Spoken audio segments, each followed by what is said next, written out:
लेकिन तभी आपको समंदर में दूर एक शिप खड़ी नजर आती है जो ना तो आपके सिग्नल्स का कोई जवाब दे रही है और ना ही समंदर में आगे बढ़ रही है। इतना ही नहीं, और आप जब उस शिप के करीब जाते हैं तो आपको मालूम पड़ता है कि इस शिप में कोई इंसान ही मौजूद नहीं है और ये वीरान समंदर में बिल्कुल अकेली खड़ी हुई है और इसमें मौजूद सारा सामान भी बिल्कुल सही सलामत पड़ा हुआ है। तभी आपके जहन में ये सवाल आएगा कि आखिर इस शिप के क्रू के साथ क्या हुआ था और वो अब कहाँ है। हैरान कर देने वाली बात यह है कि ये सब हकीकत में भी हो चुका है। समंदर से अब तक ऐसी कई शिप्स मिल चुकी हैं और समंदर से मिलने वाली इन शिप्स को घोस्ट शिप्स कहा जाता है। आखिर क्या है इन घोस्ट शिप्स की हकीकत और इनमें मौजूद क्रू के साथ ऐसा क्या होता है जो वो अचानक वीरान समंदर में कहीं गायब हो जाते हैं, जिसके बाद उनका कभी कोई अता पता नहीं चलता। जानते हैं आज की इस वीडियो में।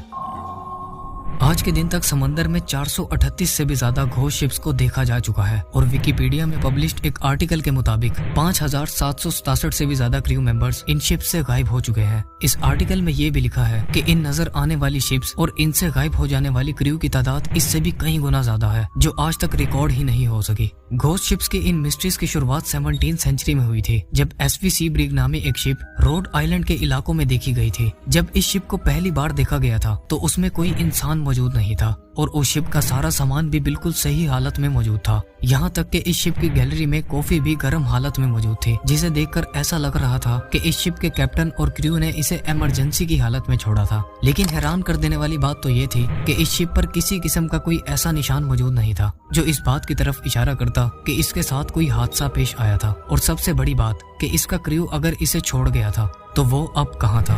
उस वक्त तो इस शिप की कहानी पर किसी ने कोई खास किस्म की अटेंशन नहीं दी थी, लेकिन फिर ईयर 1872 में एक खौफनाक हादसा पेश आया जिसने पूरी दुनिया को हैरान और परेशान छोड़ दिया था। ये कहानी उस शिप की है जिसे वीरान अटलांटिक ओशन के बीचों बीच बिल्कुल अकेले खड़े देखा गया था। ये 7 नवंबर 1872 का दिन था जब मैरी सेलेस्ट नामी एक शिप ने न्यूयॉर्क से इटली के शहर जेनोवा का सफर शुरू किया था। इस शिप पर 10 लोग सवार थे, जिनमें शिप के कैप्टन ब्रिग्स, उनकी वाइफ और उनकी 2 साला बेटी के साथ 7 क्रू मेंबर्स भी सवार थे। लेकिन इन 10 लोगों के अलावा मैरी सेलेस्ट पर अल्कोहल के 1700 बैरल्स भी मौजूद थे, जिन्हें इस शिप ने अटलांटिक ओशन से गुजरते हुए